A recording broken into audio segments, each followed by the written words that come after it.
Sabah everybody and welcome back to the channel. In today's video, I'm going to share with you guys what you need to know about the brand new Oppo Reno 7 Pro 5G.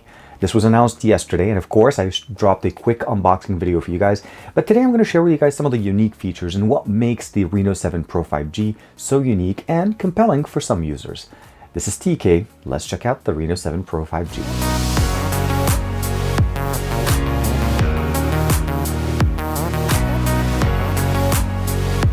Like and subscribe and make sure you hit that bell icon so that you're always notified whenever we have new videos on the channel. So there we have it. This is the Reno 7 Pro 5G, but this one actually changes depending on the light hitting it. And of course, there's a little bit of almost specks of stars in there. I'll show you guys a close-up look a little bit.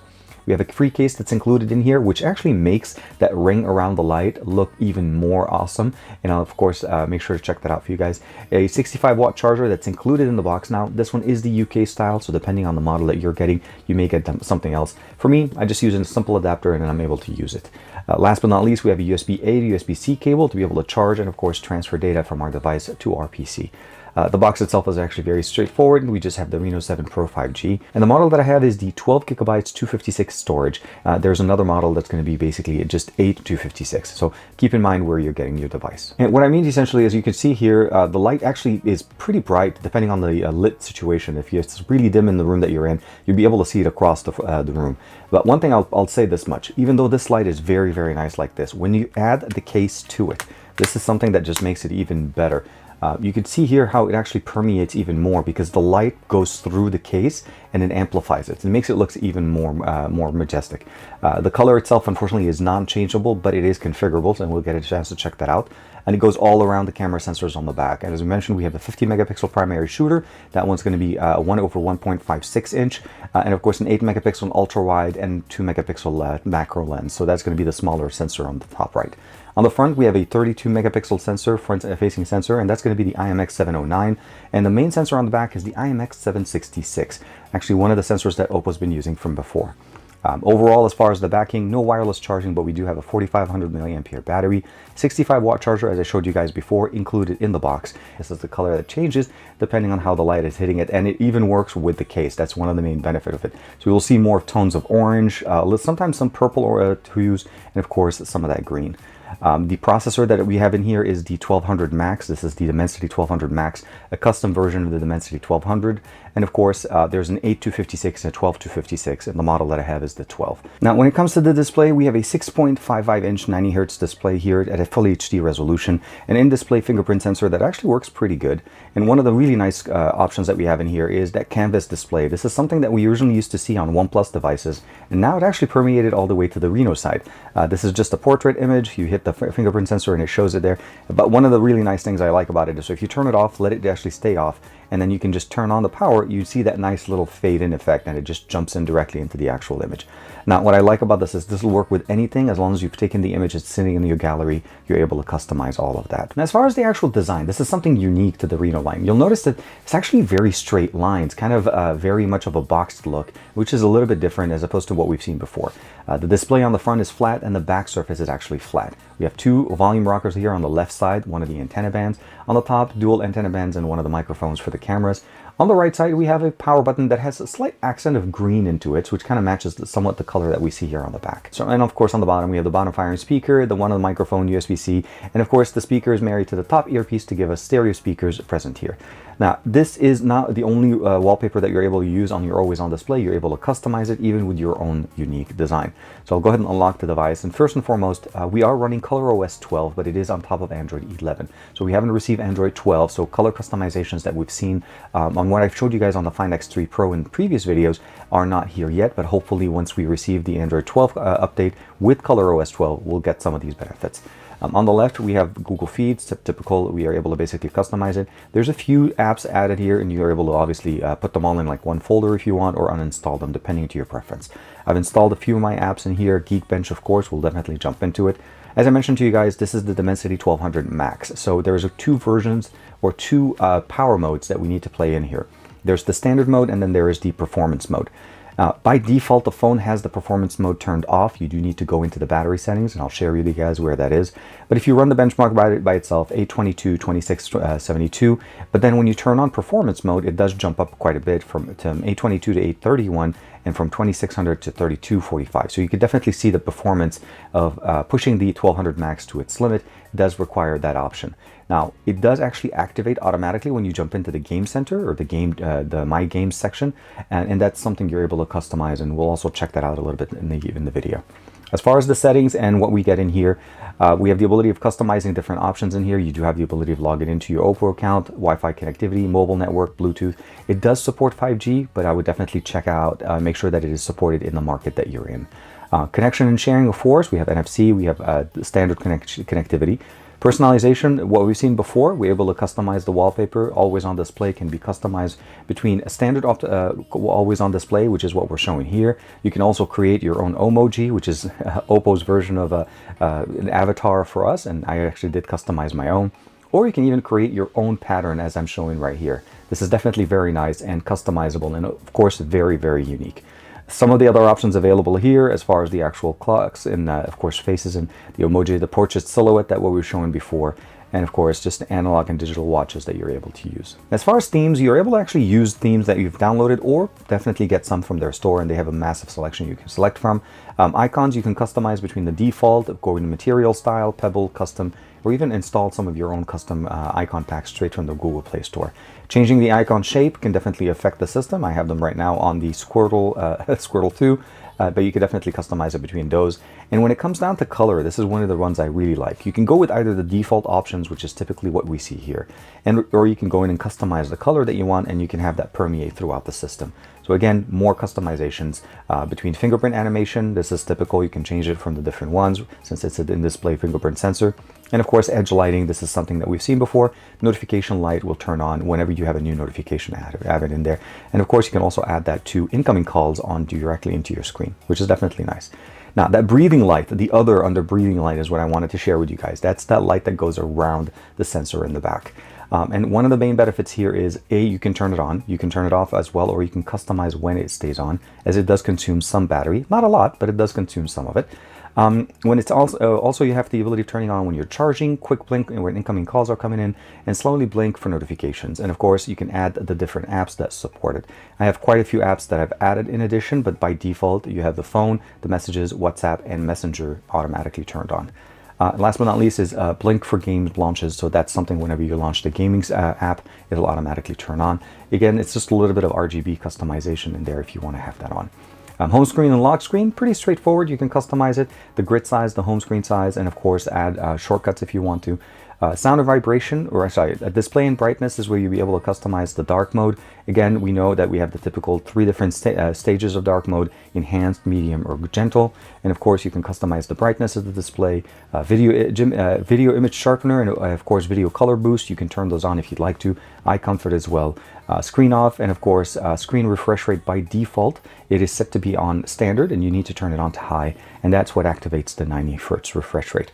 It is running pretty smooth, and it runs really, really nice. 90 Hz is really underrated, and it's definitely the most cost-effective on battery usage of all the refresh rates that we have on the market today. Under sound and vibration, straightforward customizations, and you can of course customize the real sound technology. That's the built-in EQ that we have in here for the audio. By default, it's set to smart. You can turn on movie, game, and music. And the speakers on the Reno 7 Pro 5G actually are pretty good. We'll definitely jump into that in a second. Volume function control, default recorder, and of course in-ear monitoring whenever you're recording video, so that you're actually able to listen to the audio. A little bit more of a professional tip to have that in there. Looks really nice. Notification status bar, straightforward. So you can add the priority percentage, real-time speed. You can also customize the password, privacy. Battery is where we have that extra feature. And one thing I'll say here, by default, we have the graph, tells us all the applications. You'll notice I was playing some games in there. But if we go under advanced settings, there's that high performance mode that is by default turned off. When I turn it on, it automatically tells me your phone will run at high performance. This will increase battery consumption and cause your phone to heat up. Now, one thing that means is that the phone itself is, by definition, not running at 100% all the time, which I don't think we need to have it running at 100% all the time. But if we do need that when we're playing games, when we're rendering content, or whatever we want to do to push the 1200 Max to its max, no pun intended, this is where you turn it on. And once you turn that on, that gives you the ability of using it to the full potential, as we saw inside of the GeekBench score. We have a few options to know. Flexible window, quick return bubble, quick launch, smart slider, kit space, and of course, simple mode. 3-finger swipe up from the bottom on any screen will open up basically split screen as long as that app supports it. If I swipe down the other way around, that becomes more of a basically a screenshot. So the 3-finger gesture is still pretty good. So here, let's bring it up and bring it to the top. And that brings up the floating window, which is their new option that we have in here. You can dock it to the left, you can open it, interact with it, and then when you're ready to close it, you can bring it up or even expand it to be a full screen. Very nice, very simple. System settings, of course, about phone takes us straight into here.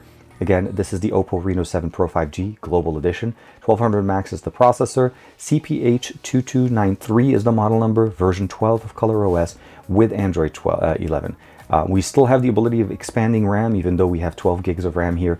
And what essentially it's doing here, it's using a page file system out of your storage to be able to actually give you more virtual RAM. So 12 gigabytes plus 7 makes it so that this version has 19 gigs of RAM. And that's pretty much it. ColorOS 12 is actually one of the better implementations. Again, it is very similar to what we've seen before. Some of the unique features of Android 12 that are part of ColorOS 12 will be coming up in the future once this device receives Android 12 as a full update. So let's talk real quick about the camera sensors that we have in here. As I mentioned to you guys, the IMX709 is present here in the front, and an IMX76766 is going to be present here in the back with the primary sensor.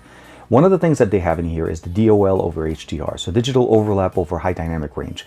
That's going to be there to help us use the front-facing camera to do some really good high dynamic range images when you're in a situation where the background is way brighter than the foreground, and therefore obviously it's going to be a challenge for the phone to produce an image that's usable. An example would be something like this. As you notice right there, I'm actually darker, slightly darker than what the background is, but you can see here that it actually did a decent job of showing that. So let me show you guys real quick a video.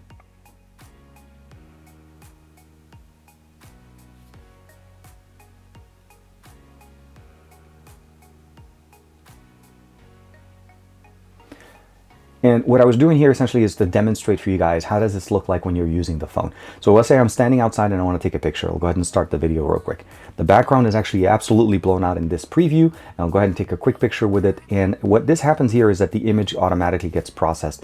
And you can see here that the foreground and the background are exposed in the right format, so that you're able to share a picture like this without having to worry about, like, am I actually viewable? Can you see me?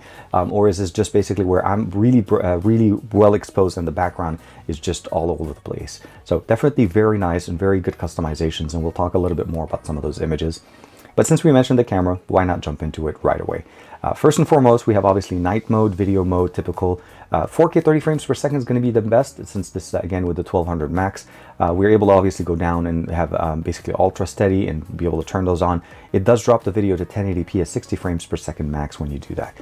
AI options will do the exact same thing if you turn on the AI video. Some of the other options that we have here is bokeh mode, to be able to actually allow natural bokeh inside of the actual, since it's a large sensor, it's a 50 megapixel sensor, even actually the size of the sensor itself. Now, one of the other things that they added in here is the new flare bokeh feature inside of the video application.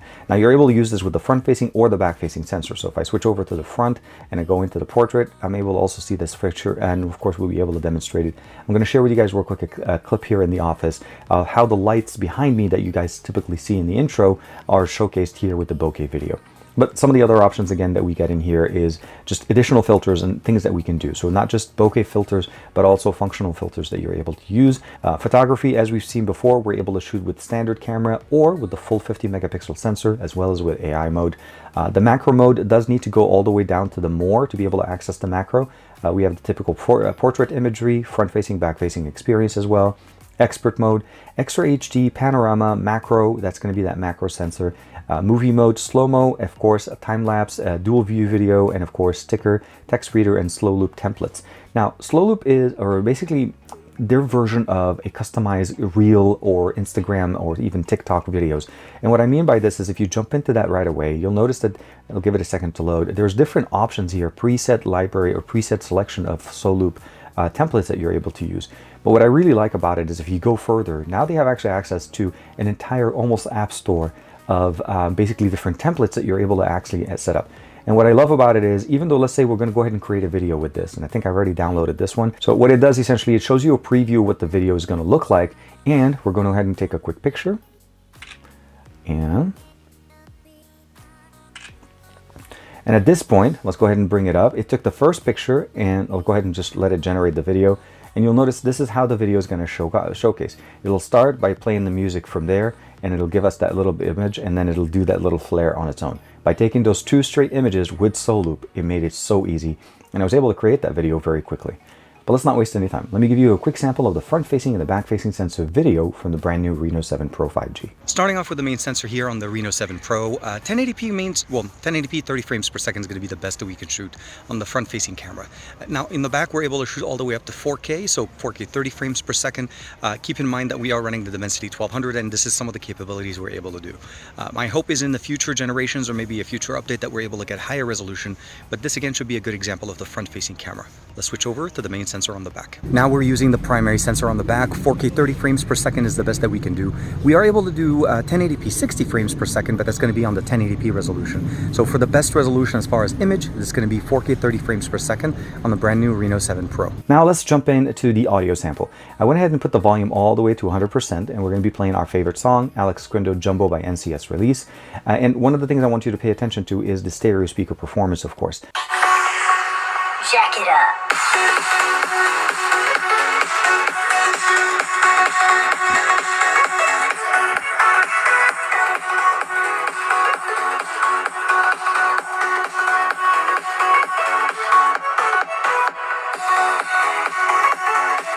Definitely sounds really good, and for some reason I thought that YouTube was a supported player inside of the floating bubble, but apparently it's not, and maybe it was at one point.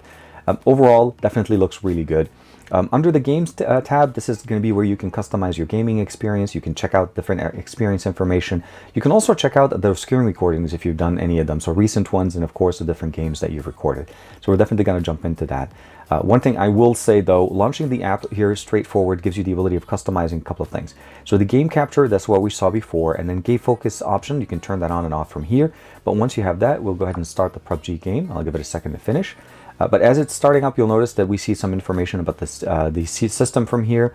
And then of course, let's go ahead and launch it. And the ability of accessing it is very straightforward. You swipe from the top left. You have the ability of turning on performance mode or game mode if you want it. So by default, it's set to be balanced mode. I turned it on to game mode, which essentially is the best performance option, and it'll remember it next time when I'm playing the game. You have game focus mode, the ability of turning that on, disabling certain functionalities so that you don't get any interruptions in the game itself. So we can swipe that one more time. We have Messenger, WhatsApp supported right here, notification block as well, screen recording, game filters, and of course touch optimization for be able to get a much better touch response on here. Last but not least, system status, and that gives you the ability of seeing this little toggle at the top that shows not only the frame rate, the GPU, but the CPU performance. Last but not least, we have the game focus mode. Oh, and I think we took us back here. Voice changer for audio performance, and of course orientation lock if you don't want it to change, and obviously customizing it. And that little slider at the bottom was obviously the brightness settings. If you don't end up turning it on there, you have the ability of seeing the temperature as well as the time, and of course the percentage of the battery right there. All of this stuff is very nice and very customizable, and of course easily accessed. If you don't like this, again, swipe from the top, swipe back down, take that out, and it puts it away for you.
So what we're getting here essentially is a pretty decent powerhouse of a device. The price point for this obviously is definitely more competitive than some of the other options we've seen.